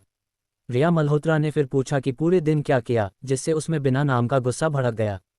वो रिया मल्होत्रा को सबक सिखाना चाहता था, लेकिन रिया दीदी टिल्डा, आप इतनी देर से आई, खाना खाया? क्या मैं आपके लिए कुछ डिश बना दूं? आर्यन शर्मा ने जानबूझकर नर्म लहजा अपनाया और सिर झुकाकर रिया मल्होत्रा की तरफ बढ़ा। सच्चा मर्द झुक और तन सकता है, चतुर आदमी तुरंत नुकसान नहीं उठाता, और वो अब नखरे और क्यूटनेस से सहानुभूति पाने की कोशिश कर रहा था। रिया मल्होत्रा पूरे दिन मेहनत करके आई थी और घर आकर बस आर्यन शर्मा की बातें सुनना चाहती थी। कंपनी में उसका कठोर चेहरा कमरे में घुसते ही गायब हो गया, जगह प्यारी मुस्कान ने ले ली। उसने हाथ आर्यन शर्मा के गाल पर रखा, उसके हल्के लाल गाल को निचोड़ा और बोली, अगर तुम पहले से ऐसे अच्छे होते तो कितना अच्छा होता। जाओ, तनिषा और सिमरन से कहकर ऑर्डर करवा लो। खाने के बाद हमारा महत्वपूर्ण काम है। क्या महत्वपूर्ण काम? आर्यन शर्मा को अचानक बुरा अंदेशा हुआ और वो काम गया। तुम क्या सोचते हो, छोटे झूठे? रिया मल्होत्रा की आवाज़ मूल रूप से बहुत प्यारी परिपक्व महिला की थी, लेकिन इस पल उसने जानबूझकर आवाज़ सिकोड़ ली, जिससे आर्यन शर्मा के कान फटने को हो गए और दिल तेज धड़कने लगा। खाने के बाद मैं रिया दीदी से एक बात कहना चाहता हूँ, ठीक है? वो वाली बात, जल्दी मत करना, आर्यन शर्मा धीरे से बुदबुदाया। हाँ, कोई भी बात। तुम मुझसे कोई भी रिक्वेस्ट कर सकते हो, बस जाने वाली बात नहीं, वो मैं पूरी कर सकती हूँ। हाँ, ठीक, ठीक है, भाड़ में जाए, यही तो कहना चाहता था। ओह वेल, पहले खाना बनाते हैं फिर देखते हैं, आर्यन शर्मा ने सोचा और कमरे से बाहर निकला। मल्होत्रा विला पहुंचने के बाद पहली बार वो मास्टर बेडरूम से बाहर आया था और तुरंत हवा ज़्यादा ताजी लगी, सांस आसानी से चलने लगी। लेकिन पहली मंजिल पर उतरते ही उसे फ्रेंच विंडो से बाहर 2 लंबे बॉडीगार्ड्स खड़े दिखे। वे विला के मुख्य द्वार पर अटल खड़े थे और बिना कहे पता था कि रिया मल्होत्रा ने उन्हें उसकी निगरानी के लिए तैनात किया है। उसने गहरी सांस ली और किचन की तरफ बढ़ा, सोचते हुए रिया मल्होत्रा कब तक नाटक करेगी। इतना बुरा तो नहीं है ना? वो अब शांत लग रही है, तो मुझे जाने देना चाहिए। जाने के बाद भी मैं उससे फिर कभी नहीं मिलूंगा, ऐसा तो नहीं है? फिर मुझे ऐसे क्यों बंद रखा है? मैं सोचता हूँ रोशनी आंटी बाहर कैसी होंगी। गरीब रोशनी आंटी, लेकिन चाहे वो अभी कितना भी बेचैन हो, कोई फ़ायदा नहीं। अगर रिया मल्होत्रा नहीं छोड़ती तो वो भी नहीं जा सकता। इसलिए सबसे ज़रूरी है रिया मल्होत्रा को मनाना, चाहे नर्म बनकर या झूठ बोलकर, बस बाहर निकलकर रोशनी आंटी से मिलना है। 2 नौकरानियों की मदद से उसने जल्दी से एक टेबल भर डिश बना दी, साधारण चाइनीज घरेलू स्टिर फ्राई, लेकिन रिया मल्होत्रा को स्पष्ट रूप से बहुत पसंद थी और उसका भूख पहले से ज़्यादा थी। खाते हुए उसने आर्यन शर्मा की कुकिंग स्किल्स की तारीफ की। आर्यन शर्मा ने सोचा कि वो पूरे दिन काम करके थकी हुई है और अभी खाना नहीं खाया, इसलिए भूख लगी है। आर्यन शर्मा ने मन में चुपचाप प्लान बनाया और जब रिया मल्होत्रा लगभग खा चुकी तो सावधानी से बोला, रिया दीदी। हाँ, बोलो। रिया मल्होत्रा ने चॉपस्टिक्स रखे और टिश्यू से मुंह पोंछा। मैं यहाँ 2 दिन हो गए और मैंने झूठ बोलने के लिए माफ़ी मांग ली। आप, खैर, मुझे ऐसे हमेशा बंद नहीं रख सकती। अध्याय 93 भागने की योजना। तुम जाना चाहते हो या रोशनी आंटी को याद आ रही है? यही वजह है कि मैं तुम्हें नहीं जाने दे सकती। ये, आर्यन शर्मा, ये कैसी पागल लॉजिक है? अगर रोशनी आंटी याद आए तो बाहर जाना है, लेकिन अगर नहीं याद आए तो यहाँ आजीवन बंद रहना चाहिए। मुझे बाहर निकलकर स्कूल भी जाना है। मेरा यूनिवर्सिटी अभी शुरू हुआ है और मैं 2 दिन क्लास मिस कर चुका हूँ। मैंने तुम्हारे प्रिंसिपल से बात कर ली है, इसलिए ये स्किप क्लास नहीं मानेगा। टस्क, मुझे छोड़ने का सोचना भी मत। मैं तुम्हारी कोई भी दूसरी रिक्वेस्ट मान सकती हूँ सिवाय इसकी। रिया मल्होत्रा ने धीरे से चाय का कप उठाया, घूंट लिया और बोली, जब तुम पूरी तरह मुझसे प्यार कर लोगे और दिल में कोई दूसरी औरत नहीं रहेगी, तब मैं तुम्हें यूनिवर्सिटी जाने दूंगी। रात को यहाँ मेरे साथ रहना पड़ेगा। आर्यन शर्मा बेबस था। क्या रिया मल्होत्रा यानदेरे थी? फिर से कैद का खेल खेल रही थी और वो चाहती थी कि वो पूरी तरह उससे प्यार करे। ये कैसे संभव था? लगता था यह मनाने की कोशिश बेकार है। चूंकि वो जाने नहीं दे रही तो उसे जबरदस्ती भागना पड़ेगा। रिया दीदी, आपने अभी कहा कि कोई भी रिक्वेस्ट कर सकते हैं, है ना? हाँ, क्या आज मैं आराम कर सकता हूँ? पिछले 2 दिन बहुत थक गया हूँ। नहीं, उद्धरण चिन्ह ... उद्धरण चिन्ह। आर्यन शर्मा, तो फिर आप कह रही हैं कि कोई भी रिक्वेस्ट आप कर सकती हैं? मैं मटीरियल वाली बात कह रहा था। ठीक है। उस रात रिया मल्होत्रा ने आर्यन शर्मा को 1 बजे तक परेशान किया। दोनों थककर एक दूसरे की बाहों में सो गए। अगले दिन रिया मल्होत्रा सुबह जल्दी निकल गई। आर्यन शर्मा दोपहर तक सोता रहा। खिड़की से बाहर सूरज तेज चमक रहा था, उसकी नंगी बॉडी पर पड़ रहा था। उसे लगा रिया मल्होत्रा अभी भी बगल में सो रही है, तो उसने तुरंत बगल का पजामा पकड़कर पहन लिया। लेकिन मुड़कर देखा तो बिस्तर खाली था। इससे उसे राहत मिली, लेकिन जल्दी ही अकेलापन की लहर आई और पूरे शरीर को घेर लिया। साफ साफ कहें तो वो अब जेल में था, सिवाय इसके कि कैदियों से बेहतर खाना मिल रहा था। पहले उसने शावर लिया, फिर कमरे में चहलकदमी करने लगा, आसपास देखने लगा, आखिर बाथरूम के छोटे बालकनी पर रुक गया। बालकनी 3री मंजिल पर थी। क्योंकि रिया मल्होत्रा परिवार विला में रहता था, सामान्य अपार्टमेंट की तरह नहीं, यहाँ 1 मंजिल दूसरी इमारत की 2 मंजिल जितनी ऊंची थी। 3री मंजिल से नीचे अनंत बाग देखकर अकेलापन और बढ़ गया। नीचे चिकना ब्लूस्टोन पाथ था जो लॉन और पार्किंग लॉट तक जाता था। पास में कई ऊंचे कैम्फर के पेड़ लगे थे, उनकी शाखाएं और पत्तियां इतनी घनी थीं कि बालकनी के किनारे तक पहुंच रही थीं। काश नीचे स्विमिंग पूल होता। आर्यन शर्मा खुद से बुदबुदाया, अगर स्विमिंग पूल होता तो मैं कैम्फर के पेड़ से फिसलकर पूल में क्रैश लैंडिंग कर सकता था और फिर फिर पार्किंग लॉट के बॉडीगार्ड्स ने देख लिया और वापस पकड़ लिया। और भाग भी जाए तो क्या, पास न फ़ोन, न वॉलेट, न टैक्सी बुलाने का तरीका, न नेविगेशन, रास्ता भी नहीं पता, और ये उपनगर है, शहर से 10-20 किलोमीटर दूर। टस्क, आर्यन शर्मा भागने की योजना बना रहा था। उसे भागना ही था, भले सफल न हो। कोशिश किए बिना कैसे पता चलेगा। जब वो पिछवाड़े को देखकर प्लान बना रहा था, कमरे का दरवाजा अचानक खुला और तनिषा 2 बॉडीगार्ड्स के साथ लंच लेकर आए। आर्यन सर, लंच तैयार है। लंच फिर सूखी टोस्ट और 1 कप ब्लैक टी था। 3 दिनों में सिर्फ कल रात को आर्यन शर्मा को पूरा खाना मिला था, बाकी समय सिर्फ टोस्ट और ड्रिंक। रिया मल्होत्रा ने यह मुख्य रूप से इसलिए किया था ताकि वो भूखा रहे, भागने की एनर्जी न बचे। फिर रात को पूरा खाना देती ताकि उसके साथ एक्सरसाइज करने की एनर्जी बने। एक बार पूरी तरह थक जाने पर सुबह उठकर भागने की ताकत ही नहीं रहती। ये कॉम्बो पूरी तरह आर्यन शर्मा को कंट्रोल कर रहा था और बाहर बॉडीगार्ड्स की मदद से भागने की संभावना लगभग शून्य थी। उसे भागना था, ऐसे जारी रखना समाधान नहीं था। रिया मल्होत्रा का कंट्रोलिंग स्वभाव बहुत मजबूत था, उसे उसके नियंत्रण से मुक्त होना था। तनिषा के जाते ही वो बाथरूम की छोटी बालकनी पर वापस गया, खाना खाते हुए बाहर नज़ारा देखने का बहाना करते हुए, असल में बॉडीगार्ड्स के शिफ्ट चेंज का समय नोट कर रहा था। उसने देखा कि दोपहर में पार्किंग लॉट के बॉडीगार्ड्स 2 बार बदले, 2 बजे और 4:30 बजे, शिफ्ट के बीच करीब 2 मिनट का अंतर। इसका मतलब था कि उसे तीसरी मंजिल से कूदकर और बॉडीगार्ड की नज़र से बाहर निकलने के लिए सिर्फ 2 मिनट मिलेंगे। 2 मिनट, पता नहीं काम करेगा या नहीं, लेकिन कोशिश करनी थी। लेकिन अभी नहीं। कम से कम वो रिया मल्होत्रा के मैनर में कई बार आ चुका था और अभी भी लेआउट नहीं समझ पाया था। भाग भी जाए तो बिना सिर के मुर्गा की तरह भटक नहीं सकता था। लेकिन ये पूरी तरह उसकी गलती नहीं थी। रिया मल्होत्रा का मैनर बहुत बड़ा था। रिया मल्होत्रा और मैनर स्टाफ के अलावा कोई भी इस जगह का लेआउट नहीं समझ सकता था। इसलिए उसने फैसला किया कि आज रात रिया मल्होत्रा के लौटने पर वॉक के बहाने मैनर का स्ट्रक्चर समझ लेगा। शाम 5 बजे दूर से रिया मल्होत्रा की फरारी की इंजन की आवाज़ आई, वो लौट आई थी। आर्यन शर्मा तुरंत सतर्क हो गया और दरवाजे पर खड़ा होकर रिया मल्होत्रा के आने का इंतजार करने लगा।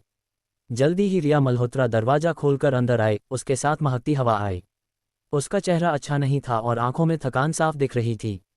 आर्यन शर्मा का दिल धड़का और वो आगे बढ़कर धीरे से पूछा, रिया दीदी, क्या हुआ? आपका चेहरा अच्छा नहीं लग रहा। काम में कोई परेशानी? रिया मल्होत्रा ने हाथ से कनपटी रगड़ी, टाई ढीली की और शर्ट के ऊपर के कुछ बटन खोले, जिससे बर्फीली सफ़ेद त्वचा का बड़ा हिस्सा दिख गया। कुछ नहीं, बस छोटा सा काम का मामला, चिंता मत करो। उसने कहा कि ठीक है, लेकिन फिर भी सांस छोड़ी और आसपास दबाव भरी माहौल फैल गई। ये देखकर आर्यन शर्मा जल्दी आगे बढ़ा, उसे सहारा दिया और प्यार से सुझाव दिया, तो आप थोड़ा आराम करो, मैं आपके लिए डिनर बना देता हूँ। रिया मल्होत्रा ने उसे देखा, उसका भाव थोड़ा नर्म हुआ। उसने जबरन मुस्कुराते हुए कहा, आज तुम इतने आज्ञाकारी क्यों हो? ठीक है, जाओ। आर्यन शर्मा ने राहत की सांस ली, मुड़ा और नीचे किचन गया। लिविंग रूम से गुजरते हुए फ्रेंच विंडो से देखा कि 2 बॉडीगार्ड्स अभी भी मुख्य द्वार पर सीधे खड़े थे। मुख्य गेट से निकलना बिल्कुल नहीं, इसलिए पीछे से, बाथरूम की छोटी बालकनी से, कैम्फर के पेड़ से फिसलकर, फिर मुख्य गेट के आसपास से। आज रात हम पीछे का दरवाजा या कोई और निकास भी चेक करेंगे। इतना बड़ा एस्टेट सिर्फ एक मुख्य गेट वाला नहीं हो सकता। ये सोचकर वो किचन में गया और 2 नौकरानियों की मदद से डिनर तैयार किया। डिनर खासतौर पर शानदार नहीं था, कल जैसा ही। उसने साधारण चाइनीज स्टिर फ्राई बनाई, लेकिन रिया मल्होत्रा फिर भी खुशी खुशी खाईं और चेहरे की थकान काफ़ी कम हो गई। खाने के बाद आर्यन शर्मा ने खुद बर्तन साफ किए और रिया मल्होत्रा को फूलों की चाय बनाकर दी। रिया दीदी, चख कर देखो, ये रिचनेस कट करेगी। रिया मल्होत्रा ने चाय का कप लिया। आज वो बहुत आज्ञाकारी था और बाहर जाने की जिद नहीं की। आर्यन शर्मा ने आंखें झुकाईं, हार मानने का बहाना करते हुए, बाहर क्यों जाना? इससे आप फिर नाराज हो जाएंगी। यहाँ ठीक है। ये शब्द रिया मल्होत्रा को स्पष्ट रूप से पसंद आए और उसका मूड दिखाई देने लायक सुधर गया। आंखों की थकान भी कम हो गई। डिनर के बाद दोनों थोड़ी देर लिविंग रूम में बैठे। आर्यन शर्मा ने बाहर अंधेरा होते देखा, फिर रिया मल्होत्रा को देखा और सुझाव दिया, रिया दीदी, आप पिछले कुछ दिनों से काफ़ी थकी हुई लग रही हैं। चलो मैं आपके साथ यार्ड में वॉक पर चलता हूँ, इससे रिलैक्स हो जाएगा। अध्याय 94 में यहाँ संयोग से पहुँच गया। हाँ, आज तुम इतने प्रोएक्टिव हो, कोई छुपा मकसद तो नहीं है ना? रिया मल्होत्रा ने आधा मजाक करते हुए कहा, लेकिन ये शब्द आर्यन शर्मा को स्तब्ध कर गए। उसे लगा रिया मल्होत्रा इतनी चतुर नहीं हो सकती। क्या उसके पास माइंड रीडिंग पावर है?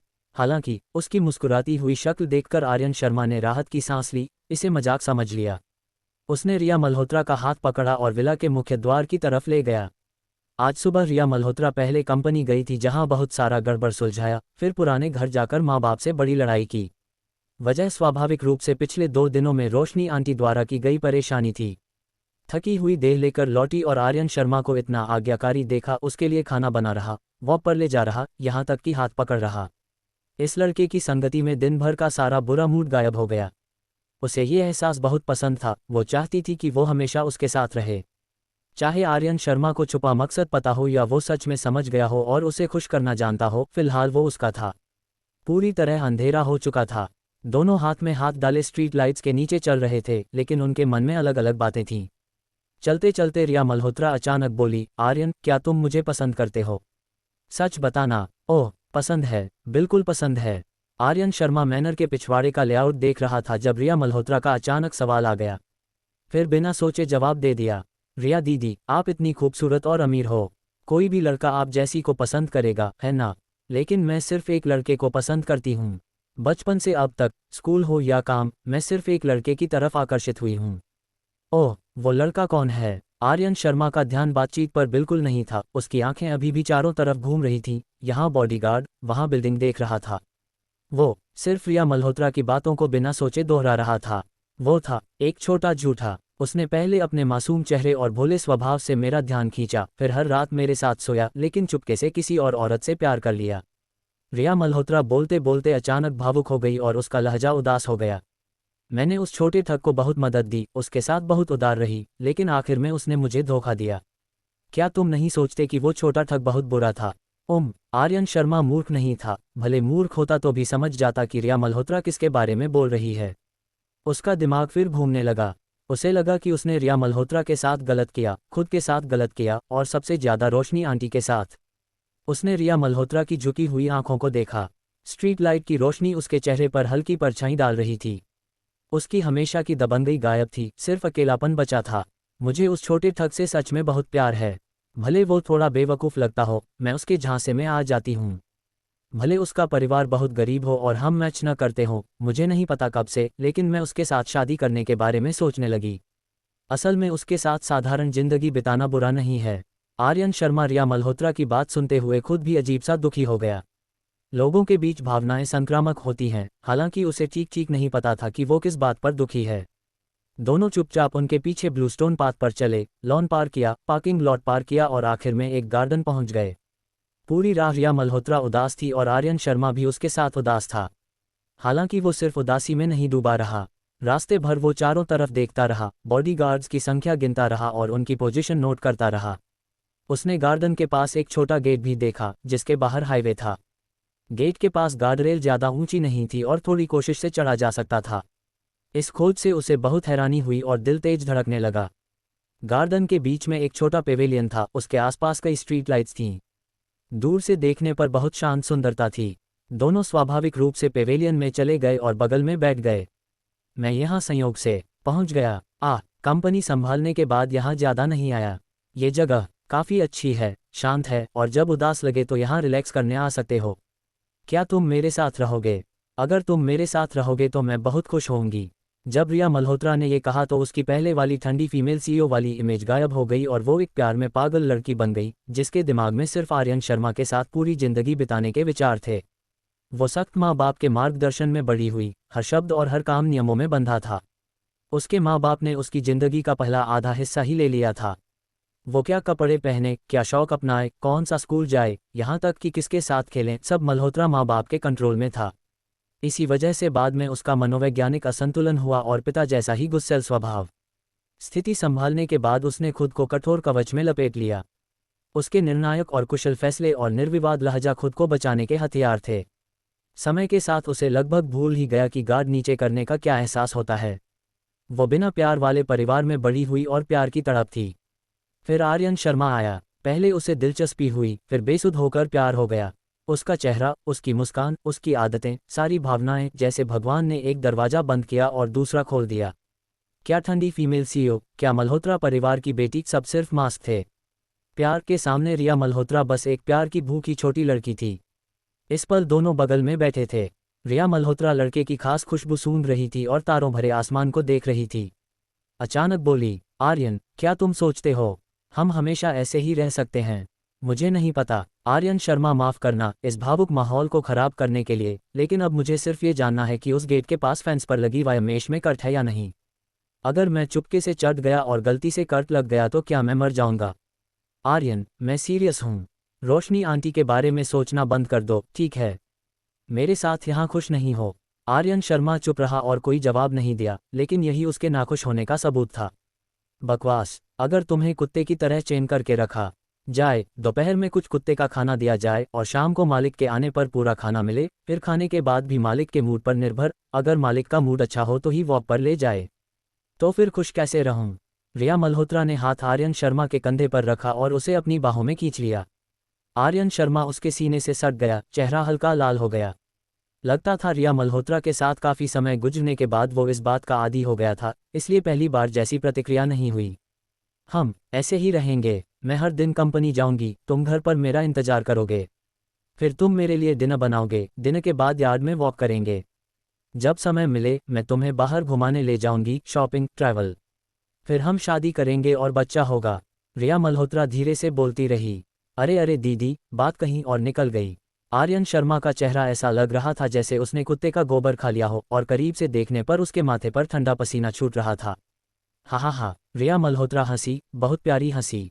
उसका अचानक हंसना बहुत असामान्य था और आर्यन शर्मा ने अनुमान लगाया कि शायद हाल के दिनों में काम का बहुत दबाव रहा होगा।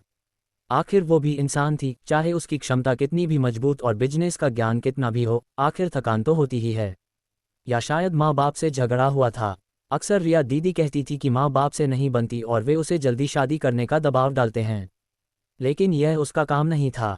उसने मैनर का लेआउट लगभग समझ लिया था और कल भागने वाला था।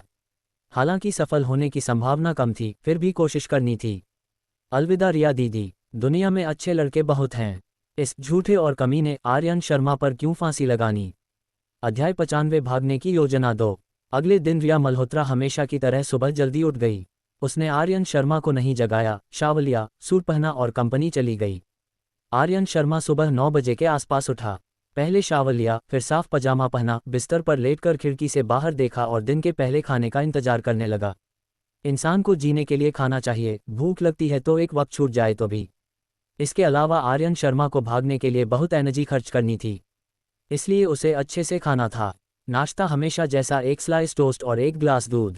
उसने झट से खत्म कर दिया और फिर भी भूख लग रही थी। तनिषा से और मांगना चाहा, लेकिन उसने मना कर दिया, कहा मिस नहीं होने देती। ये तो गुस्सा दिलाने वाली बात है। रिया मल्होत्रा कहती है कि उसे बहुत पसंद है और अच्छा करना चाहती है, लेकिन सुबह दोपहर ठीक से खाना भी नहीं देती। ये कैसा व्यवहार है? जब आज रिया मल्होत्रा लौटेगी तो उसे इसका विरोध करेगा। यहाँ बंद रहते हुए भी उसे पूरा खाना मिलना चाहिए, लेकिन विरोध करने का मौका लगता नहीं क्योंकि वो अब भागने वाला था। उसे हैरानी हुई कि आज लंच देने वाली तनिषा नहीं, बल्कि दूसरी नौकरानी सिमरन थी। वो तनिषा से थोड़ी बड़ी थी, लेकिन फिर भी जवान और सुंदर लड़की। तनिषा वाली जीवंत और क्यूट लड़कियापन उसमें नहीं था, बल्कि गरिमा और शालीनता थी। उसे और हैरानी हुई कि आज लंच में बहुत खाना था और सब स्वादिष्ट चीज़ bake, Boston lobster, Buddha jumps over the wall और आधा पेकिंग डक। हालांकि हाल के दिनों में रोशनी आंटी और रिया दीदी के साथ आर्यन शर्मा बहुत अच्छा खा रहा था, लेकिन उसे लगा यह अब तक का सबसे अच्छा खाना था, शायद इसलिए क्योंकि बहुत भूख लगी थी। ये डिशें स्पष्ट रूप से कुछ नौकरानियां नहीं बना सकती थीं, लगता था किसी रेस्टोरेंट से मंगवाई गई हैं। लगता है रिया मल्होत्रा ने इस बार पूरा जोर लगा दिया। आर्यन शर्मा को कुछ और नहीं सूझा और सोफे के सामने टेबल पर बैठकर जोर शोर से खाने लगा। सिमरन नहीं गई बल्कि पास खड़ी उसे खाते देख रही थी। आर्यन शर्मा ने लॉबस्टर का बड़ा टुकड़ा निगला, बगल की ब्लैक टी ली, घूंट लिया, गला साफ किया और पूछा, सिमरन तुम यहाँ खड़ी क्या कर रही हो? सिमरन कुछ और सोच रही लग रही थी, फर्श को खाली देख रही थी। आर्यन शर्मा के सवाल पर वो एक पल हिचकी, फिर जवाब दिया, आर्यन सर, पहले खा लीजिए।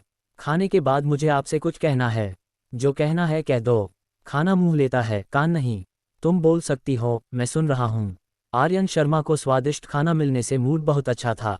उसका लहजा बेहतर हो गया, आंखें भी चमकने लगीं। जैसे स्वर्ग ने आर्यन शर्मा को नहीं छोड़ा। वो अभी भागने वाला था, 2 बजे बॉडीगार्ड शिफ्ट चेंज होने वाले थे, तभी सिमरन ने इतना बड़ा खाना भेज दिया। अब लग रहा था कि सारा खा लेने के बाद वो एक बैल को मुंह कैसे मार सकता है। दूसरी तरफ सिमरन का चेहरा उदास हो गया, जैसे अंदर कोई संघर्ष चल रहा हो, और आखिरकार कुछ देर बाद बोली, तो मैं कहती हूँ, आर्यन सर, बस ये समझ लीजिए कि आपने ये कहीं से सुन लिया और किसी को मत बताना कि मैंने बताया। वो वाक्य बीच में थी जब वो मुड़ी और पंजों पर चलकर दरवाजे तक गई। डोर नॉब घुमाकर पक्का किया कि दरवाजा बंद है, फिर आर्यन शर्मा की जिज्ञासु नज़रों के नीचे खिड़की तक गई और उसे बंद कर दिया। पूरी प्रक्रिया ने आर्यन शर्मा को पूरी तरह हैरान कर दिया, लेकिन वो रोस्ट डक रोल लपेटना नहीं छोड़ा। एक खत्म करके मुंह में डाला और खाते हुए पूछा, दरवाजे खिड़कियां क्यों बंद कर रही हो? क्या कोई शर्मनाक बात बताने वाली हो?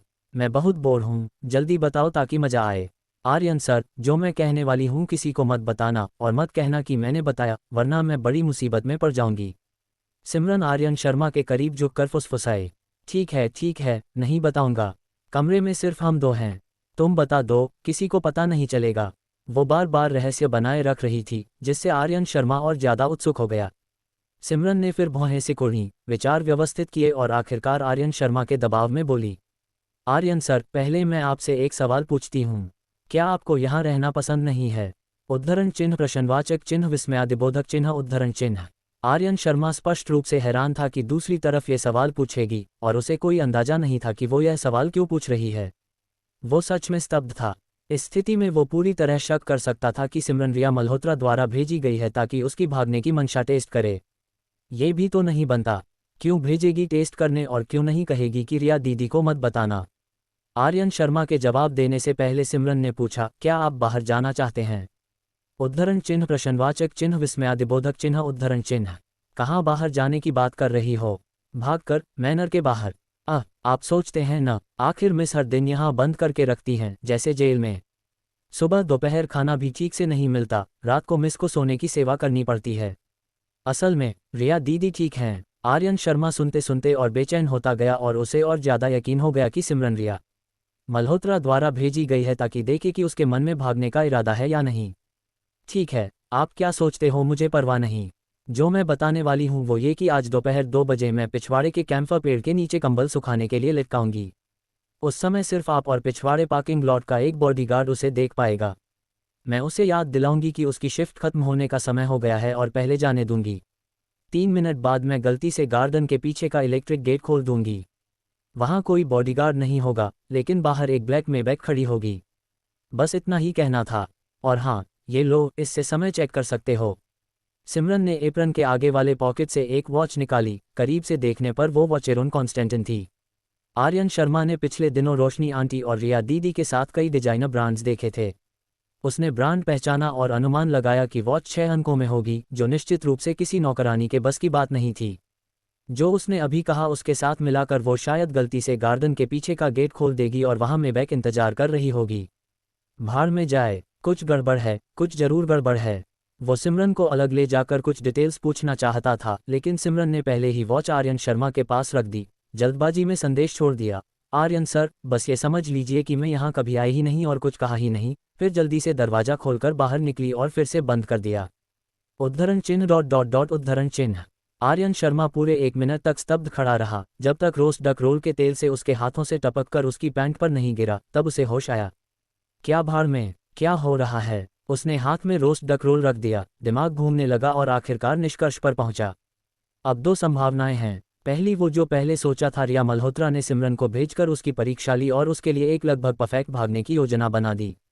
अगर स्क्रिप्ट के अनुसार होता तो वो गार्डन के पीछे के गेट से मैनर से बाहर निकल जाता और वो मेबैक जो दिखती वो रिया मल्होत्रा की होती। ये सीधे रिया मल्होत्रा को साबित कर देता कि उसके मन में अभी भी उससे भागने का इरादा है और वो खुद उसके जाल में फंस गया। फिर उसके साथ क्या होगा, ये सोचने की हिम्मत भी नहीं थी। रिया मल्होत्रा मानसिक रूप से बीमार है और आर्यन शर्मा सोचता है कि वो ऐसा कुछ कर सकती है। कोई खास वजह नहीं, बस मजा लेने के लिए। लेकिन एक और संभावना भी है। वीडियो देखने के लिए ढेर सारा शुक्रिया। आप लोग रॉकस्टार हो। अगर पसंद आई तो लाइक, शेयर और सब्सक्राइब कर दो, मेरे लिए ये बहुत मायने रखता है। अगले वीडियो में मिलते हैं।